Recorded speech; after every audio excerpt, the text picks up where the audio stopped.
Hello everyone, जिया कहानियाँ channel पर आप सभी का हार्दिक स्वागत है। दोस्तों, आज की कहानी माँ की ममता। किस्मत की मारी एक बूढ़ी माँ काफ़ी दिन से वृंदावन के बांके बिहारी मंदिर के पास पीपल के पेड़ के नीचे बैठी रहती थी। सकल सूरत से वह किसी अच्छे घर की लग रही थी। उसके चेहरे की चमक बता रही थी कि वह कोई भिखारी नहीं है। वह अम्मा मैले कपड़ों में ही एक चादर पर बैठी रहती थी। आज लगभग 13वां दिन था। मंदिर में जो भी श्रद्धालु माथा टेकने आते तो बूढ़ी माँ को थोड़ा बहुत प्रसाद दे जाते थे, या कोई राह चलता उस पर तरस खाकर उसे कुछ खाना दे जाता था, जिससे उसका गुजारा हो रहा था। एक राम नाम का लड़का हर वर्ष अपने माता पिता की बरसी पर मंदिर में आता था और गरीबों को भोजन दिया करता था। उसके माता पिता एक रोड एक्सीडेंट में मारे गए थे। उसके बाद से वह अकेला था। जिस समय उसके माता पिता की मृत्यु हुई थी, उस समय वह एमबीए कर रहा था। अब उसके आगे पीछे कोई नहीं था, लेकिन उसके माता पिता के दिए हुए संस्कार हमेशा उसका मार्गदर्शन करते थे। एमबीए के बाद प्लेसमेंट के दौरान उसे एक बहुत अच्छी नौकरी मिल गई थी। अब वह एक मल्टीनेशनल कंपनी में बहुत अच्छे पद पर कार्यरत था। शनिवार और रविवार की छुट्टी वह अपने दोस्तों के साथ घूमने में बिताता था। परंतु आज उसके माता पिता की बरसी थी, इसलिए वह आज मंदिर में गरीबों को भोजन करवाने आया था। सभी गरीबों को खाना देने के बाद पेड़ के नीचे बैठी बूढ़ी माँ की और उसकी नज़र गई तो राम को बूढ़ी माँ के चेहरे में एक अजीब सा आकर्षण और स्नेह नज़र आया। शायद वह हर बूढ़ी औरत में अपनी माँ और दादी माँ को ही ढूंढता था। वह बड़े स्नेह से उस बूढ़ी अम्मा की ओर देखने लगा। फिर अम्मा के पास जाकर बोला, अम्मा, खाना खाएंगी? लेकिन वह बूढ़ी अम्मा काफ़ी उदास बैठी थी। शायद इसलिए उसने कोई जवाब नहीं दिया। फिर राम बोला, अच्छा, यह मंदिर का प्रसाद है, यह तो खा लो। तो बूढ़ी माँ ने उसकी ओर देखते हुए अपना हाथ आगे बढ़ा दिया। बूढ़ी माँ के साथ साथ राम भी थोड़ा सा प्रसाद खाने लगा और अम्मा के पास ही बैठ गया। प्रसाद खाते खाते अम्मा से पूछने लगा, अम्मा, आप कहाँ रहती हैं और इस पेड़ के नीचे कैसे बैठी हुई हैं? बूढ़ी माँ ने ठंडी सांस लेते हुए कहा, अरे बेटा, पहले मैं मथुरा में रहती थी। वहाँ मेरा अपना एक बड़ा सा शानदार घर है। मेरे पति की मृत्यु हो चुकी है। जब तक मेरे पति जीवित थे तब तक मुझे रानी बनाकर रखते थे, परंतु पति के स्वर्गवास के बाद धीरे धीरे अपने ही बेटे बहू को मैं खटकने लगी थी। बहू तो मेरा चेहरा भी देखना नहीं चाहती थी। एक दिन मेरा बेटा मुझसे बोला, चलो अम्मा, आज तुम्हें वृंदावन घुमाकर लाता हूँ। बांके बिहारी के मंदिर चलते हैं और दर्शन करके आते हैं। मेरा बेटा मुझे अपनी कार में बिठाकर लाया था और मुझे इस मंदिर के किनारे बिठाकर यह कहकर चला गया कि कुछ ज़रूरी काम से जा रहा हूँ, आने में 2 घंटे लग जाएंगे। मैंने तो बेटे से कहा था कि मुझे भी साथ ले चल, परंतु वह नहीं माना। देखते देखते आज 13 दिन हो गए हैं। इंतजार करते करते मेरी आंखें पथरा गई हैं, परंतु ना तो बेटा आया और ना ही उसकी कोई खबर।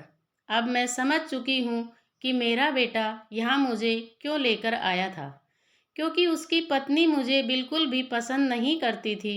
इसलिए मुझसे छुटकारा पाने के लिए मुझे यहाँ कान्हा जी की शरण में छोड़कर चला गया। कहते कहते बूढ़ी माँ की आंखें नम हो गई और चेहरा मुरझा गया। राम के मन में उसके स्वर्गवासी दादी और उसकी माँ की छवि दोनों एक साथ उभर आई और उसकी आंखों में आंसुओं की बूंदें छलक उठी। गरीबों को बांटने के बाद जो खाना बचा था उसे झट से निकाला और वह भी माँ की चादर पर रख दिया। एक निवाला तोड़ा और अम्मा के मुंह में डाला और खुद भी खाने लगा। उसे ऐसा एहसास हो रहा था कि मानो वह अपने किसी परिवार के सदस्य के साथ खाना खा रहा हो। वह अम्मा के साथ कुछ देर वहीं बैठकर बातें करता रहा। अपने माता पिता की मृत्यु के बाद एकदम अकेला सा पड़ गया था। उसे अपना घर काटने को दौड़ता था, इसलिए वह अपने घर में रहना ज़्यादा पसंद नहीं करता था। किसी किसी दिन तो वह अपने घर में कदम तक नहीं रखता था। दोस्तों के साथ घूमकर अपने दर्द को कम करने की कोशिश करता था, परंतु आज जब बूढ़ी माँ से थोड़ी देर के लिए उसने बातचीत की तो उसे एक अपनापन सा महसूस हुआ। उसने अम्मा से पूछा, अम्मा, क्या आप मेरे साथ मेरे घर पर चलेंगी? तो बूढ़ी माँ ने कहा, बेटा, जब मेरा अपना खून, मेरा अपना बेटा जिसे मैंने जन्म दिया और पाल पोस कर बड़ा किया, जब वही मुझे नहीं रख सका तो तू मुझे अपने घर में ले जाकर क्या करेगा? जब मेरा अपना बेटा ही मेरा ना रहा तो मैं दूसरों से क्या उम्मीद लगाऊंगी? रहने दो बेटा, मुझ पर दया मत करो। मैं यहीं बाके बिहारी की शरण में रहकर अपना जीवन जैसे तैसे गुजार लूँगी। राम बोला, मेरे माता पिता एक घटना में मारे गए और मैं इस दुनिया में बिल्कुल अकेला रह गया हूँ। अब मेरे घर में मेरे अलावा और कोई नहीं है। आपको देखकर मुझे मेरी दादी की याद आती है। यदि आप मेरे साथ रहेंगी तो मुझे बहुत अच्छा लगेगा। यकीन मानो, मुझे कोई दिक्कत नहीं होगी। उल्टा मुझे आपका सहारा मिल जाएगा। दिन भर काम करने के बाद जब मैं घर लौटूंगा तो कम से कम देखने के लिए आपकी सूरत तो होगी। अगर आपसे हो सके तो मेरे लिए खाना बना दिया करना और घर की देखभाल कर लेना। आपको भी रहने के लिए घर मिल जाएगा और मुझे भी अपनी माँ और दादी के प्यार की ठंडी छाँव मिल जाएगी। तभी अम्मा ने कहा, बेटा, तुम भावनाओं में बहकर यह बात कर रहे हो, परंतु मुझे मालूम है कि 2 दिन में मैं तुम्हें बोझ लगने लगूंगी और फिर तुम भी मुझे निकाल दोगे। ना बाबा ना, मैं यहीं अच्छी हूँ, अपने बाके बिहारी की शरण में। अम्मा, क्या किसी को अपने माता पिता भी बोझ लगते हैं? दुनिया में कुछ लोग ऐसे हो सकते हैं, परंतु सारे तो नहीं। अम्मा, जिसके सिर पर माँ बाप का साया हट जाता है वह कितना अकेला रह जाता है, मुझसे बेहतर कौन जानता होगा। मेरी दादी भी आपकी तरह बहुत प्यारी थी और मेरे माता पिता ने उनका बहुत ख्याल रखा था। वह उनसे बहुत प्यार करते थे, परंतु आज मेरे घर में कोई नहीं है। मुझे मेरी दादी और माँ की बहुत याद आती है। आप में मुझे अपनी दादी की छवि नज़र आती है। मैं विश्वास दिलाता हूँ कि मैं आपको कभी भी बोझ नहीं समझूंगा। गहरी सांस लेते हुए राम बोला तो अम्मा का गला भी अवरुद्ध हो गया और उसकी आंखों में आंसू आ गए। अम्मा कुछ बोल ना सकी। राम ने अम्मा का हाथ पकड़ा और बोला, चलो अम्मा, अब ज़्यादा मत सोचो, रात होने वाली है, अब आप अपने घर चलेंगे। राम ने जैसे ही अम्मा का हाथ पकड़ा तो अम्मा ने उसके चेहरे की ओर देखा, राम की आंखों की ओर देखा। राम की आंखों में अम्मा को सच्चाई नजर आ रही थी। उन्हें लगा कि शायद कान्हा जी ने ही राम को उसके पास भेजा है। राम ने अम्मा को अपनी कार में बिठाया और उसे अपने घर ले गया। इस घटना को आज 4 महीने हो चुके थे। राम अब नियमित समय पर घर लौट आता था और अम्मा उसके लिए खाना बनाकर उसके आने की प्रतीक्षा करती थी। जब वह थक कर सो जाता था तो उसके सिर पर स्नेह भरा हाथ रखती थी। सुबह सुबह राम के उठने से पहले अम्मा कान्हा जी की पूजा कर लिया करती और राम का नाश्ता बनाकर रख देती। अब अम्मा को अपना घर मिल गया था और राम को अपनी दादी और माँ का सच्चा प्यार, दोनों एक दूसरे का साथ पाकर बहुत खुश थे। रात को राम काफ़ी देर से सोया था तो अगले दिन जब सुबह ऑफिस जाने का समय हुआ तब तक उसकी नींद पूरी नहीं हुई थी। अचानक राम ने सोते हुए अपने माथे पर ठंडी उंगलियों का स्पर्श महसूस किया तो उसे ऐसा महसूस हुआ कि उसकी माँ उसे बड़े ही प्यार से जगा रही है। दोबारा जब वही स्पर्श उसने अपने चेहरे पर महसूस किया तो वह नींद से जाग गया। उसने आंखें खोली तो सामने देखा कि अम्मा पूजा करने के बाद खुशबू भरे हाथों से उसके माथे और बालों को सहला रही थी, जैसे उसकी माँ हमेशा किया करती थी। राम ने अम्मा का हाथ अपने हाथों में लेकर अपने होठों से चूमा और वापस उस हाथ को अपने माथे पर रख दिया और बोला, अम्मा, आपका आशीर्वाद मुझे जीवन भर के लिए चाहिए। अम्मा ने आंखें बंद करके कान्हा जी को धन्यवाद किया कि उन्होंने उसे राम से मिलाया और फिर बोली, बेटा, ऑफिस जाने का समय हो गया है। फिर राम बोला, अम्मा, मैंने अपने दोस्तों के साथ मिलकर एक छोटी सी फैक्ट्री खोलने का फैसला किया है। आज मैं ऑफिस नहीं जाऊंगा, बस इस फैक्ट्री की शुरुआत करनी है। आज 10 बजे हम फैक्ट्री की पूजा करेंगे और वह पूजा आपके हाथों से होगी। आप तैयार रहना। यह सुनकर अम्मा बड़ी खुशी से बोली, बेटा, तुमने बिल्कुल सही फैसला किया है। भगवान के आशीर्वाद से तुम्हारी यह छोटी सी फैक्ट्री भी बहुत बड़ी फैक्ट्री में बदलेगी। यह मेरा विश्वास है और मेरा आशीर्वाद हमेशा तुम्हारे साथ है। ऐसा कहते हुए अम्मा की आंखों में आशा की एक नई किरण दिखाई देने लगी। राम ने अपने दोस्तों के साथ मिलकर फैक्ट्री खड़ी कर दी और उसने फैक्ट्री में अच्छी गुणवत्ता के उत्पाद बनाए। उन सभी लोगों की मेहनत के कारण फैक्ट्री की प्रगति बड़ी तेजी से हो रही थी। राम अब एक और नई फैक्ट्री शुरू करने का विचार कर रहा था, जिस कारण वह और भी ज़्यादा व्यस्त होता जा रहा था। एक दिन अम्मा बोली, बेटा, तुम तो अपने जीवन में और ज़्यादा व्यस्त होते जा रहे हो, परंतु यह बात याद रखो कि केवल काम ही जीवन का उद्देश्य नहीं होता। तुम्हें काम के लिए एक सहारे की आवश्यकता है। क्यों ना एक अच्छी सी लड़की ढूंढकर तुम्हारी शादी कर दी जाए। अम्मा की बात राम को भी उचित लगी और बोला, अरे अम्मा, अपनी जिंदगी में मैं इतना व्यस्त हो गया हूँ कि कभी इस बारे में बातचीत करने का समय ही नहीं मिलता। अम्मा, एक बात कहूँ, मेरी निगाह में एक लड़की है, नेहा, जो मुझे बहुत पसंद है, लेकिन मैंने कभी उससे इस बारे में बात नहीं की। नेहा राम की माँ की सहेली की बेटी है, जो पढ़ाई पूरी करने के बाद इसी शहर में नौकरी कर रही थी।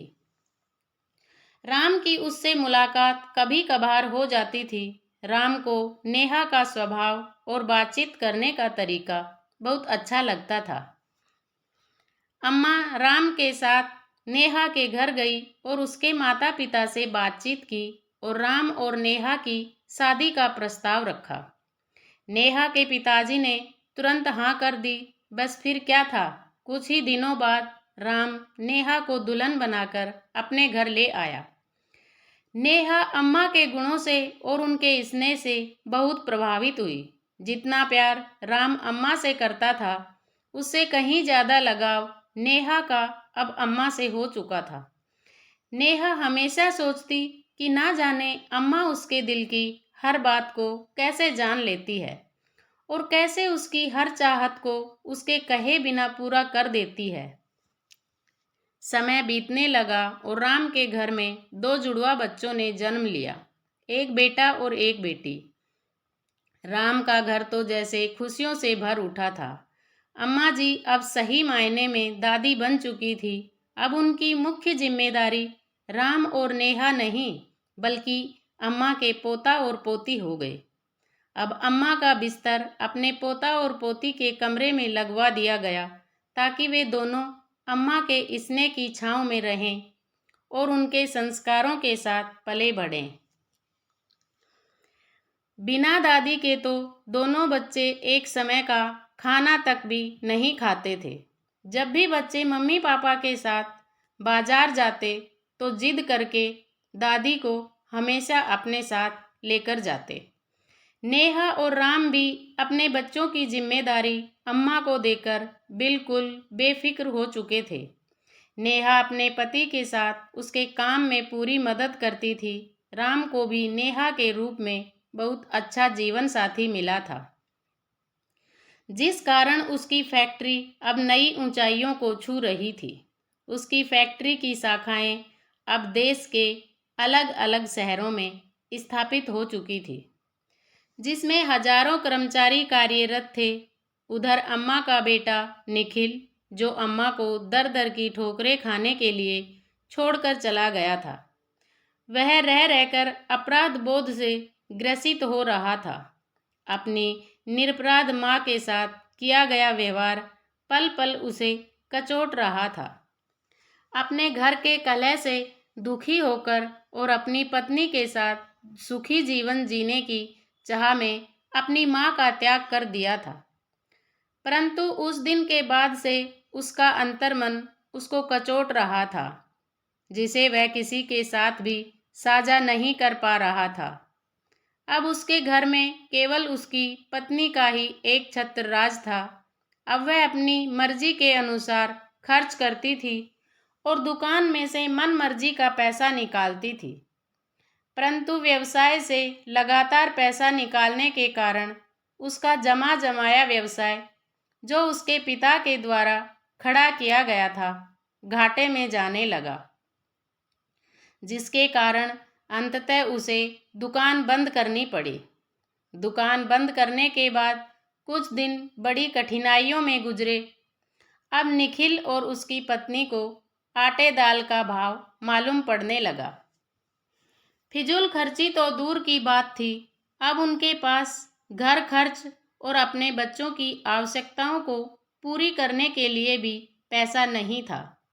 निखिल का एक मित्र, जो एक बड़ी कंपनी में कार्यरत था, उसने अपनी सिफारिश पर निखिल की नौकरी अपनी कंपनी में लगवा दी और इस तरह निखिल के जीवन की गाड़ी थोड़ी थोड़ी चलने लगी। निखिल अब कंपनी में बहुत मन लगाकर काम कर रहा था, जिस कारण उसे फैक्ट्री में बहुत मान सम्मान मिलने लगा। अब वह फैक्ट्री का एक महत्वपूर्ण कर्मचारी बन चुका था। निखिल की कंपनी में स्थापना दिवस पर वार्षिक महोत्सव मनाया जाना था और सभी कर्मचारियों को उनके काबिलियत के आधार पर पुरस्कार वितरित किए जाने थे। निखिल को अपनी मेहनत और योग्यता के आधार पर पुरस्कार दिया जाना था। नियत तिथि पर पुरस्कार वितरण समारोह शुरू हुआ और यह पहली बार था कि जब कंपनी के मालिक अपने सभी फैक्ट्री कर्मचारियों के साथ रूबरू हो रहे थे। आज का दिन निखिल के लिए बहुत खास था। जब समारोह शुरू हुआ और पुरस्कार वितरण के लिए कंपनी के डायरेक्टर साहब से अनुरोध किया गया, तो वे स्टेज पर आए और कहने लगे कि आज हमारी कंपनी के लिए एक बहुत बड़ा दिन है, परंतु आज हमारी कंपनी जिस स्थिति में है वह केवल और केवल हमारी अम्मा जी के आशीर्वाद से ही है। यदि अम्मा जी की प्रेरणा नहीं होती तो ना तो आज यह कंपनी होती और ना ही मैं इस पद पर होता। इसलिए पुरस्कार वितरण के लिए मैं अम्मा जी को बुलाना चाहूँगा।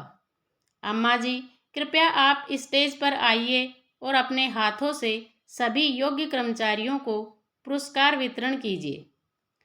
राम के बुलाने पर अम्मा स्टेज पर पहुंची और उनकी आंखों से अश्रुधारा बहने लगी। कर्मचारियों के नाम अनाउंस किए गए और अम्मा उन्हें एक एक करके पुरस्कार देती गई। तभी एक नाम की अनाउंसमेंट हुई, जिसे सुनकर अम्मा जी के चेहरे पर न जाने कितने भाव एक साथ आ गए। नाम पुकारा गया, निखिल वर्मा। सामने से आने वाला व्यक्ति भी कुछ जाना पहचाना लग रहा था। अम्मा ने ध्यान से देखा तो सचमुच वह उनका बेटा ही था, निखिल वर्मा, जो उन्हें तीर्थ यात्रा का झांसा देकर बड़ी ही बेदर्दी से छोड़ गया था, जिसे उसके बाद अपनी माँ का ख्याल तक नहीं आया। अम्मा सोचने लगी कि अब तक तो शायद मैं तड़प तड़प कर मर गई होती यदि मेरा बेटा राम मुझे ना ले जाता। प्यार और नफरत के भाव एक साथ अम्मा के चेहरे पर उभर आए। अम्मा को ऐसा महसूस हुआ कि जैसे दुनिया बड़ी तेजी से घूम रही है। बड़ी मुश्किल से उन्होंने स्वयं को संभाला और किसी अपरिचित की तरह निखिल को पुरस्कार थमा दिया और अपना मुंह दूसरी तरफ फेर लिया। निखिल ने ध्यान से देखा कि पुरस्कार देने वाली महिला कोई और नहीं, उसकी अपनी माँ थी, जिसे देखते ही उसके पसीने छूटने लगे और वह अपनी माँ के पैरों में गिर पड़ा। उसे विश्वास नहीं हो रहा था कि उसकी माँ, जिसे उसने दर दर की ठोकरें खाने के लिए छोड़ दिया था, आज इतने बड़े साम्राज्य की मालकिन है। निखिल ने अपनी माँ से हाथ जोड़कर माफ़ी मांगी और कहा कि माँ, अब आप मेरे साथ अपने घर चलें। कैसा घर, कैसी माँ, मेरा बेटा तो उसी दिन मर चुका था जिस दिन वह मुझे मंदिर के बाहर छोड़कर चला गया था। आज ना तो मैं तुम्हारी माँ हूँ, ना ही तुम मेरे बेटे। इतना कहकर अम्मा जी पुरस्कार वितरण को बीच में छोड़कर अपनी कुर्सी पर जाकर बैठ गई।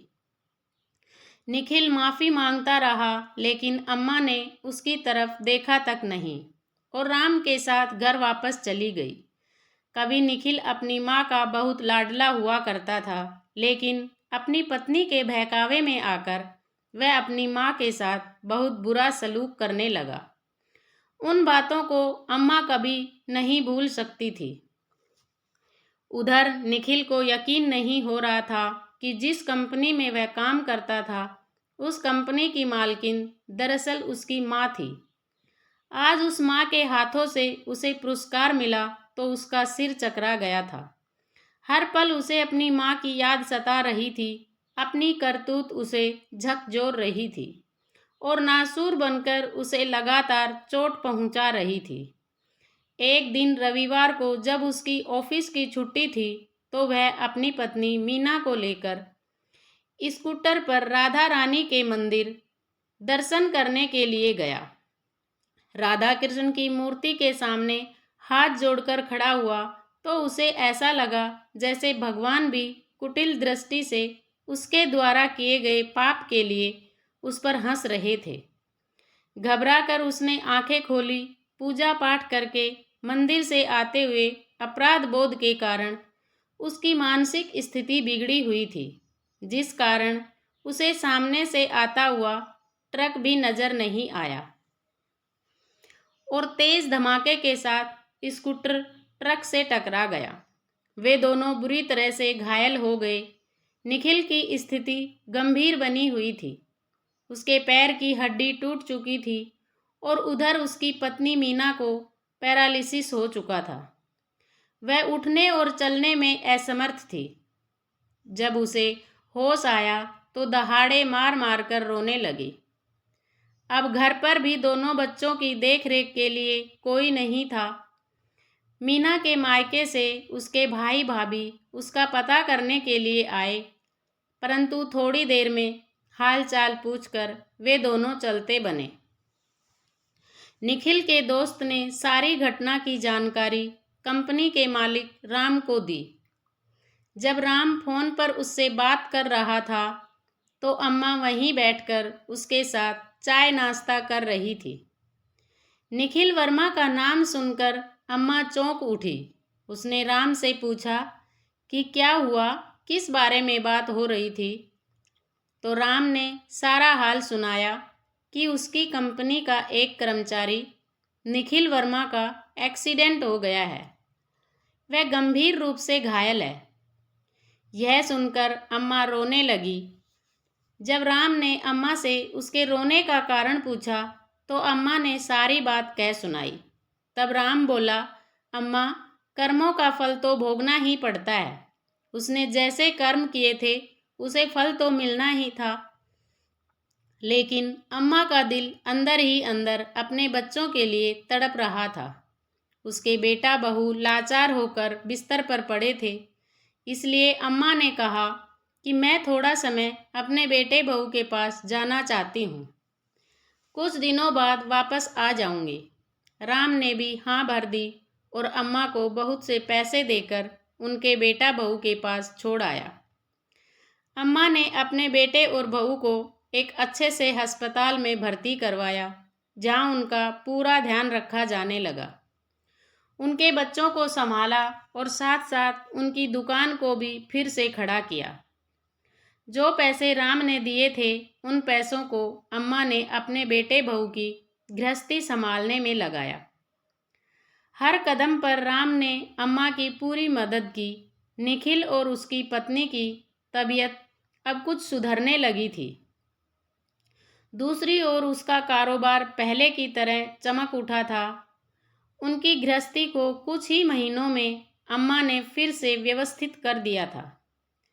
जब उन दोनों की अस्पताल से छुट्टी हुई और वह घर लौटे तो अम्मा जी से माफ़ी मांगने लगे। वह अपने किए पर शर्मिंदा थे। अम्मा की बहू बोली, अम्मा जी, जिसे मैंने घर से बाहर निकाल दिया था वही आज इस घर में लक्ष्मी बनकर आई है। अम्मा जी, मैं आपको समझ नहीं पाई। हम लोगों ने आपका निरादर किया है। हमारे इस कर्म की सज़ा हमें आज मिली है।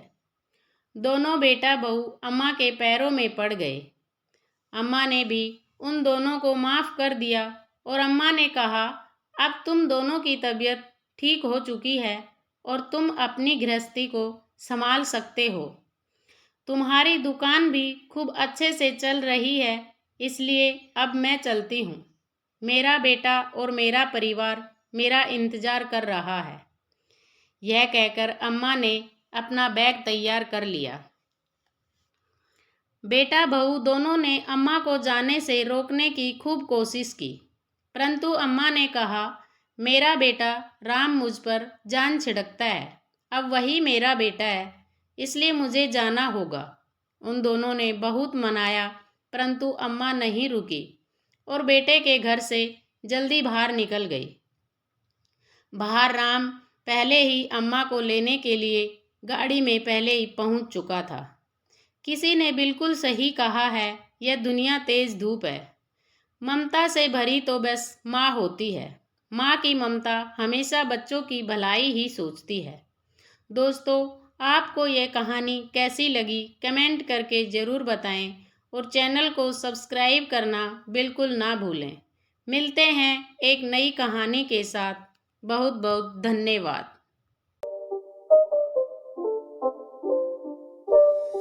It's not a game, it's a rich thing.